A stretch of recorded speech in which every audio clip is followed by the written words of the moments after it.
hadirin hadirat jemaah sekalian yang telah hadir pada kesempatan hari ini untuk membersihkan waktu, insyaallah dengan sama-sama kita mengucapkan basmalah kita akan buka dialog hari ini. Mudah-mudahan Allahumma anzil alaina rahmatak, ya Allah turunkanlah kepada kami rahmatmu dan berkahmu dengan dialog semua yang akan kami lakukan hari ini. Mari sama-sama kita ucapkan basmalah. Bismillahirrahmanirrahim. Untuk kemudian kami panggil guru kita, Ketua Majelis Syura Partai Keadilan Sejahtera, Dr. Habib Salim Segaf Al-Jufri MA. Kepada beliau kami persilakan.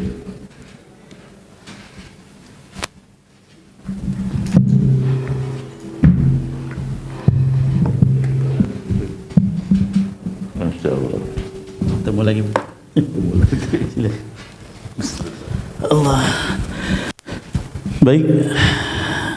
Alhamdulillah, hari ini kita berbahagia pada kesempatan hari ini. Semua yang hadir mudah-mudahan niat tulus ikhlas karena Allah, setiap langkahnya dijadikan amal soleh di sisi Allah di hari kiamat. Amin ya rabbal alamin.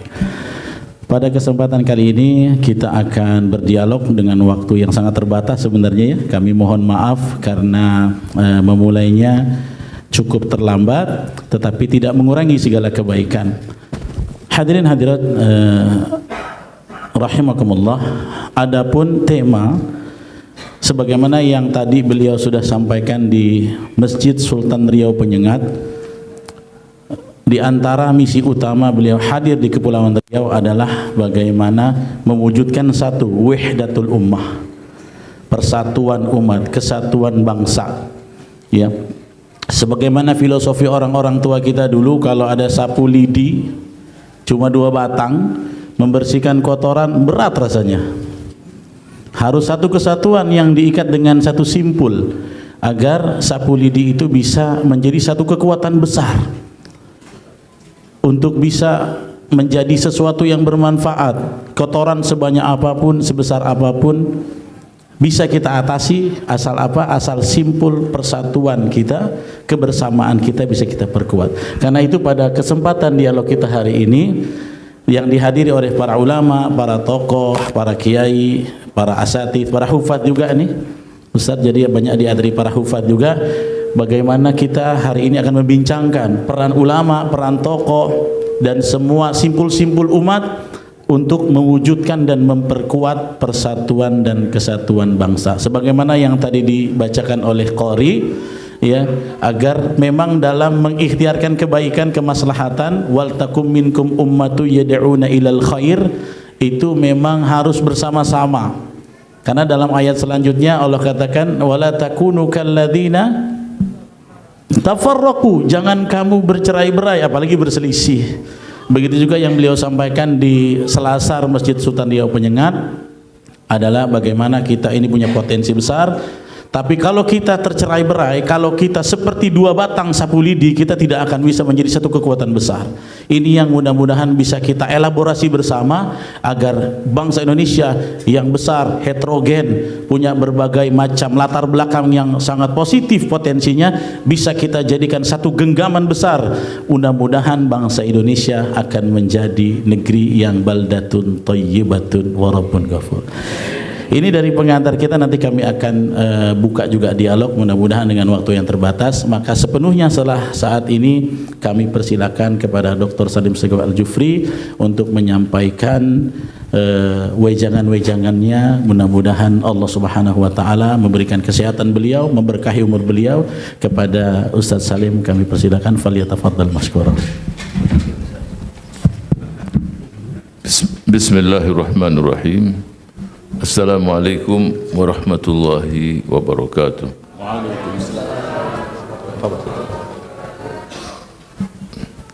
Alhamdulillahi rabbil alamin, wassalatu wassalam ala asyrafil anbiya'i wal mursalin, sayyidina wa nabiyina wa habibina maulana Muhammad wa ala alihi wa sahbihi wa ansarihi wa junudihi wa man ittaba'a hudahu ila yaumiddin. Alhamdulillah, sore hari ini kita dipertemukan di tempat ini, sama-sama kita ingin berdialog, berdiskusi, saling mengisi, saling memberikan masukan untuk satu tujuan bagaimana bangsa ini semakin solid, semakin kokoh, semakin menyayangi satu dengan yang lain, menghormati apapun sukunya, apapun agamanya, apapun daerahnya. Disinilah kita ditakdirkan, dilahirkan di negeri tercinta ini, dan di sini pula kita akan kembali kepada Allah Subhanahu wa Ta'ala. Jadi tidak ada lagi yang bisa mengukir sejarah indah kecuali kita sendiri. Sungguh sangat memprihatinkan bangsa yang besar ini, yang punya sejarah yang luar biasa, kemudian kita mengharapkan orang lain dari luar negeri, dari tempat lain untuk memperbaiki negeri kita. Apakah yang berkaitan dengan budaya, ekonomi, apapun itu. Saya yakin banyak anak bangsa kita, SDM kita yang mumpuni, yang mampu memberikan yang terbaik untuk negerinya. Yang saya hormati Wakil Wali Kota Tanjung Pinang, Letkol Endang Abdullah, SKP MSI, terima kasih bergabung di sore hari ini. Kemudian sudah juga Sekda Tanjung Pinang, Dr. Andes Teguh Ahmad Safari, jazakumullah khair. Tadi Kiai Supono, Masya Allah doa-doanya mudah-mudahan diijabah oleh Allah Subhanahu wa Ta'ala. Dan saudara-saudara kami dari Partai Keadilan Sejahtera, Saudara Henry Munif, ini Ketua BPW Sumbagut. Ini membawahi 5 provinsi, Masya Allah. Kemudian Saudara Bakhtiar, Ketua DPW, Masya Allah, dan seluruh jajarannya yang saya hormati. Kemudian yang lain-lain, Ketua DPD Ukhti Ismiati, dan kader Partai Keadilan Sejahtera yang hadir di sore hari ini, yang saya cintai dan saya banggakan. Saya memberikan ilustrasi dulu lah, pentingnya persaudaraan. Beberapa tokoh memberikan contoh persaudaraan itu laksana tangan dan mata. Ketika tangan terluka, mata pun meneteskan air mata. Ketika mata meneteskan air mata, tangan pun mengusapnya. Jadi nggak bisa terpisah. Itulah persaudaraan yang kita sebagai seorang Muslim harus terdepan. Dan kita mayoritas di negeri ini. Olehnya itu kita semua harus bangkit, merangkul saudara-saudara kita sebangsa dan setanah air. Ukhuwah insaniyah, ukhuwah wataniyah, dan ukhuwah islamiyah. Semuanya ada dalam Al-Quran. Bayangkan, tidak ada manusia yang paling jahat di dunia ini melebihi Firaun. Sudah paling jahat. Kenapa? Karena dia mengatakan, Ana Rabbukumul A'la. Aku adalah Rabb Tuhan kalian yang maha tinggi. Tetapi Allah Subhanahu wa Ta'ala memerintahkan nabinya Musa dan Harun untuk mendatangi yang namanya Fir'aun. Faqula lahu qawlan layyinan la'allahu yatadhakkaru aw yakhsha. Wahai Musa dan Harun, datangi Fir'aun itu. Nasihati dengan kata-kata yang santun. Mudah-mudahan dia ingat dan sadar. Yang memerintahkan siapa? Allah Subhanahu wa Ta'ala. Jadi kalau tujuan kita itu indah, cara mencapai tujuan pun harus indah juga. Nah, disinilah pentingnya para tokoh, para ulama dengan caranya, dengan tuntunan dari Al-Quran dan Sunnah Rasul Sallallahu Alaihi Wasallam. Tapi di sisi lain, para pemimpin pun harus memposisikan sebagai seorang ayah untuk anak bangsanya. Apakah dia itu RI 1, apakah dia sebagai gubernur, bupati, wali kota, posisikan diri saudara-saudara sekalian sebagai ayah. Artinya, ketika seorang ayah, seorang keluarga punya anak 5-6, pasti ada yang juga yang cengkal juga. Pasti ada yang juga bantah juga pada orang tuanya. Tapi ayah pun, itulah anak-anakku. Sehingga kita inginkan siapapun pemimpin kita, siapapun tokoh di negeri ini yang berkuasa, sayangi ini anak-anak kita semua. Sehingga tidak perlu kita adili dulu mereka. Sebagaimana seorang ayah anaknya yang mungkin bantah, kurang ajar dengan ibu bapaknya. Sehingga di dalam Islam, seorang ayah dan seorang ibu jangan mendoakan anaknya doa yang tidak baik. Walaupun anak tadi durhaka, tetap doakan dengan doa yang indah. Saya teringat ini peristiwa yang terjadi. Jadi si ayah ini mau berangkat sholat Jumat di suatu negeri, saya nggak perlu sebutkan negerinya. Taruhlah contoh kalau di negeri kita, peci ayahnya itu diambil dia cari-cari peci nggak ada. Dapat peci punya anaknya. Ya, ini saya contohkan di negeri kita karena ya kalau Jumatan pakai peci. Si anak tadi datang mau ke masjid cari peci yang nggak ada. Ibunya bilang dipakai bapakmu ke masjid. Apa yang terjadi? Di masjid diambil tuh peci itu dari kepala ayahnya. Kan kurang ajar. Dipermalukan ayahnya di depan orang-orang.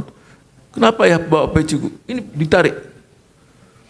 Apa yang terjadi? Baru melangkah beberapa langkah di dalam masjid pun dia mencari posisi yang lain. Si ayah tadi mengangkat tangannya, ya Allah, berikanlah hidayah pada anakku. Jadikanlah dia anak yang soleh, anak yang birrul walidain.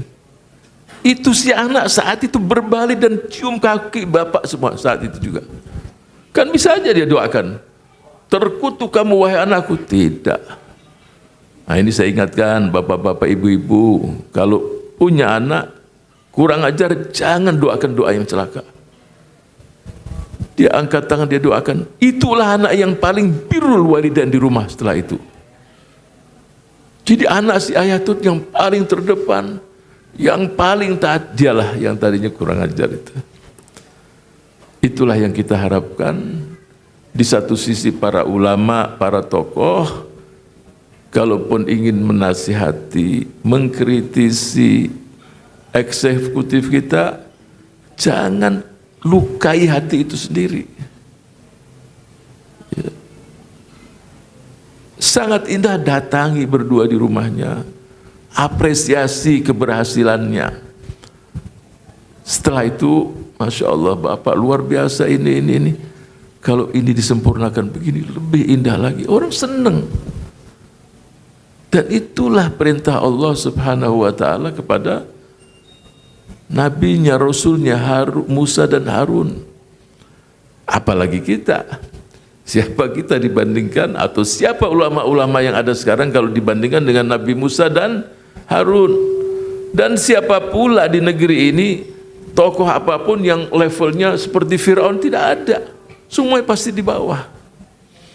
Tapi di satu sisi kita inginkan pemimpin-pemimpin ini merangkul rakyatnya, anak-anakmu semua. Saya itu mendambakan bagaimana ya mudah-mudahan walaupun di level ya wakil bupati siapapun, ketika rakyat tadi dicintai, apalagi diambil hatinya, semua kita akan bersama-sama membela negeri ini. TNI Polri kita tidak sanggup suatu saat umpama, dan mudah-mudahan tidak terjadi, negeri ini diserang, nggak mampu TNI Polri kita ngadepin itu semua kalau tidak ada yang namanya bela negara. Semua kita terdepan untuk bela negeri ini. Resolusi jihad ya almarhum Kiai Haji Hadratus Syekh Hashim Asy'ari, coba semangat dengan arek-arek Surabayanya, dengan para pejuang kita, para santri semua dengan bambu runcing bela negara dan meninggal syahid. Kemarin beberapa hari yang lalu saya silaturahim di rumahnya Bapak Tri Sutrisno. Sebelumnya Pak Ria Mizat Ria Kudu mengunjungi kami di DPP Partai Keadilan Sejahtera. Kita dialog sampai berjam-jam. Pak Tri nggak berhenti terus ngomongnya. Mungkin saking asyiknya. Yang rencana 1 jam, hampir 1 jam setengah, sehingga kita minta izin. Coba, usia sudah 86 tahun. Karena keinginan mereka semua untuk melihat negeri ini, negeri yang gemah ripah loh Jinawi. Masa kita kalah dengan Korea Selatan yang beda merdekanya hanya 2 hari saja. 15 Agustus 1945, kita 17 Agustus 1945. Tapi lihat Korea Selatan sekarang. Nggak ada mainingnya. Negeri gersang miskin, tapi sekarang sejajar dengan negara-negara besar di dunia. Saya tidak ingin menyalahkan siapapun. Ini negeri kita, ini bangsa kita. Ayo, sekali-kali okelah kita melihat spion, tapi lihat ke depan. Sebab kalau ngelihat spion terus, orang bawa mobil pasti tabrakan.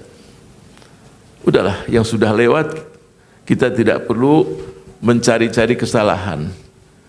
Yang sudah mendahului kita, kita cari plusnya di mana. Apakah orde lama ataupun orde baru, banyak yang bagus-bagus, nggak perlu saling menyalahkan. Kita ambil. Apakah orde reformasi ini pun juga perlu kita evaluasi. Apakah dengan sistem semacam ini kita akan terus berjalan? Dengan 500 sekian pilkada setiap tahun, terus pilkada, pilgub sampai capek. Bukan cuma kita, bangsa-bangsa lain yang sampai ke sini juga, setiap tahun ada pilgub, pilkot, pilkada, terus pilpres. Apakah cukup kita ke depan hanya pilih presiden? Sebagaimana menteri ditunjuk oleh partai-partai koalisi, ya gubernur juga ditunjuk. Sehingga kalau kerjanya nggak beres, ya 3 bulan, 4 bulan ganti. Perlu kita evaluasi. Ini kan ijtihad. Apakah tetap kita akan pilgub lagi? Padahal pemerintahan provinsi kepanjangan pemerintahan pusat. Ya, jadi semua kembali kepada kita, semua kita evaluasi. Saya kembali kepada keutuhan Negara Kesatuan Republik Indonesia dengan kita mengkokohkan diri kita. Jati diri bangsa ini indah sekali. Bukti nyata ketika kita umroh ataupun haji. Seluruh bangsa-bangsa di dunia mengatakan bahwa bangsa Indonesia, mereka kadang-kadang susah juga untuk membeda-bedakan mana dari Indonesia, mana dari Malaysia. Ya, tapi yang jelas mayoritas ya kita bangsa Indonesia paling hebat. Tidak mungkin suatu bangsa menjadi bangsa yang besar kecuali bangsa tersebut memiliki budi pekerti yang bagus. Itu syarat mutlak. Mau jadi bangsa yang besar, ya harus akhlak dulu yang besar. Dia katakan tidak mungkin bangsa Indonesia itu melangkahi jamaah dari atas, itu nggak mungkin. Mau lewat aja pasti tangan begini. Dan dalam penataran ibadah haji tidak pernah diajarkan kan. Paling diajar manasik. Kalau akhlak nggak perlu diajarin lagi. Tapi yang namanya bangsa-bangsa lain di dunia, mulai Afrika, Nigeria, itu kalau sholat Jumat, kalau masyarakat kita jam 9 udah penuh di masjid, jam 8 udah berangkat.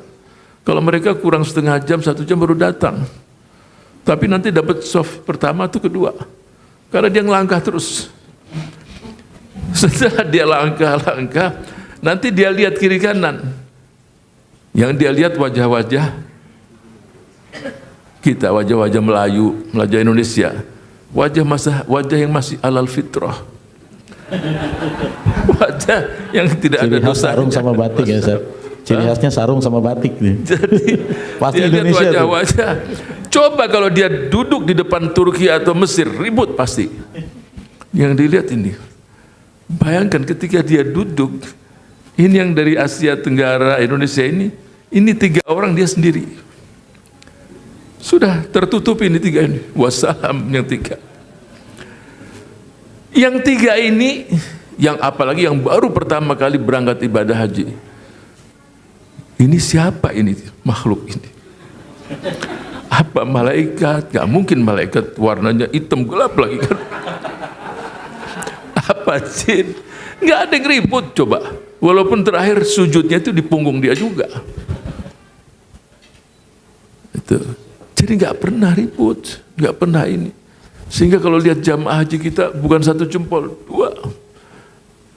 Jadi sudah tenang aja. Mau ngelempar jumroh juga tenang, ini tenang. Ini peluang menjadi bangsa yang besar ada di sini. Jadi sebenarnya jati diri kita ini bangsa yang bersatu, gotong royong, semangat saling itu ada. Ini jangan sampai dirusak. Kekeruhan itu terjadi karena rebut-rebutan kedudukan bisa terjadi. Ya. Apa itu terjadi saat pilkada, saat pilpres, saat ini itu muncul karena ambisi seseorang yang saling menyalahkan dan seterusnya muncul kebencian-kebencian tadi. Oke lah itu sudah terjadi. Tapi bagaimana memperbaiki ke depan? Jangan tujuan yang indah menjadi seorang pemimpin yang insya Allah niatnya semuanya bagus, lupa pesan para pendiri bangsa itu sendiri.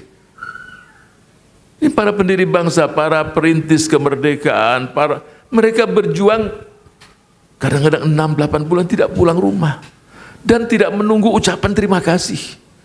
Mereka lah para pahlawan, para syuhada, para pejuang yang mereka nantikan. Wahai para penerusku, wujudkan cita-cita bangsa Indonesia menjadi negeri yang berdaulat penuh, negeri yang diperhitungkan oleh bangsa-bangsa lain di dunia. Jangan mau kalah, sebab pemberian Allah pada negeri ini luar biasa, luar biasa.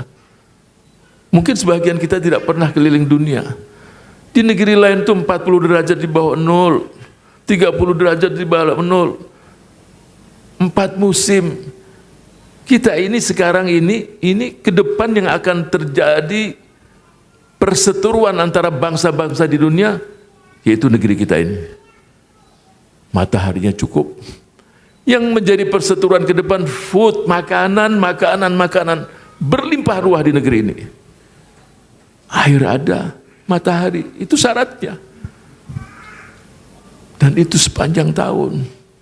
Saya yakin sumber daya manusia kita ini tinggal kita bangkitkan semangatnya, mereka mau bergandengan tangan. Siap. Mongol yang tadinya pernah menguasai 2/3 dunia hancur di negeri ini.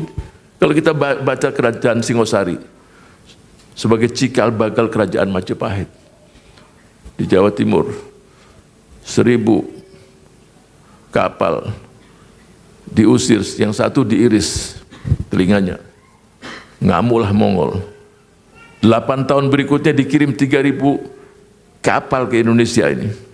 Hancur juga, walaupun kerajaan Singosari selesai semuanya. Ini bangsa besar, bukan bangsa kecil. Kembalikan semangat tadi. Dan bangsa ini siap untuk berjuang. Tapi goalnya jelas, bagaimana kita membangun negeri ini. Dan tidak mungkin satu partai pun yang mampu melakukan itu semua. Satu suku atau kita bergandengan tangan. Pasti ada kekurangan di sana-sini. Perbedaan itu pasti, tapi perbedaan itu bukan membuat kita terus saling bermusuhan, tapi saling melengkapi satu dengan yang lain. Kepulauan Kepri punya sejarah yang sangat indah, yaitu bahasa Indonesia, yang menyatukan seluruh anak bangsa ini. Satu bangsa, satu bahasa. Saya yakin juga akan muncul ide-ide dan gagasan yang lain. Perbedaan itu pasti, tapi yang kita cari adalah titik temu. Ketika muncul titik temu, selesai. Saya pernah diskusi dengan salah satu profesor dari Australia. Saya katakan kita beda negara, mungkin beda keyakinan, tapi kita punya titik temu. Mungkin 90% kita nggak sepakat. Kita cari yang 10 tadi, kita kerja bersama. Saudara dari Australia, saya dari Indonesia, akidah saudara berbeda, saya berbeda. Ayo titik temunya apa? yang menguntungkan kedua bangsa. Kalau tidak 10%, 5%, ayo kita cari titik temu. Itulah ajaran-ajaran yang diberikan oleh baginda Rasul sallallahu alaihi wasallam. Imam Syafi'i, ini ada ulama banyak yang hadir. Ini contoh. Mazhab yang tersebar di Asia Tenggara terutama di negeri kita adalah mazhab Syafi'i. Kita lihat bagaimana Imam Syafi'i ketika suatu saat dia kira-kira 5 tahun sebelum dia meninggal dia ke Mesir. Usianya 49 tahun, dia meninggal usia 54 tahun. Ketika dia ke Mesir, ulama-ulama Mesir itu yang besar jadi murid semua. Bagaimana besarnya itu Imam Syafi'i. Suatu saat ketika di masjid dia menyampaikan materinya, ada salah satu murid dia itu rupanya tidak berkenan apa yang disampaikan oleh Imam Syafi'i. Dia ambil kitabnya, dia keluar. Artinya kurang sopan lah. Dia tidak ribut saat itu.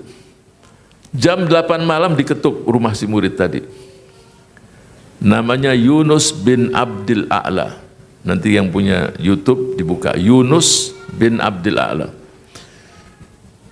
Ketika diketuk, si pemilik rumah tadi Yunus bin Abdil A'la, dari dalam dia mengatakan, siapa yang mengetuk pintu?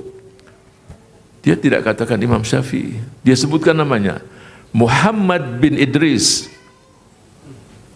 Siapa Muhammad bin Idris? Dia enggak kenal nama itu. Tidak ada dalam memorinya. Ketika dibuka, muncul Imam Syafi'i. Dia katakan yang pertama dia ungkapkan setelah salam, dia katakan, wahai Yunus, ratusan masalah kita sepakat.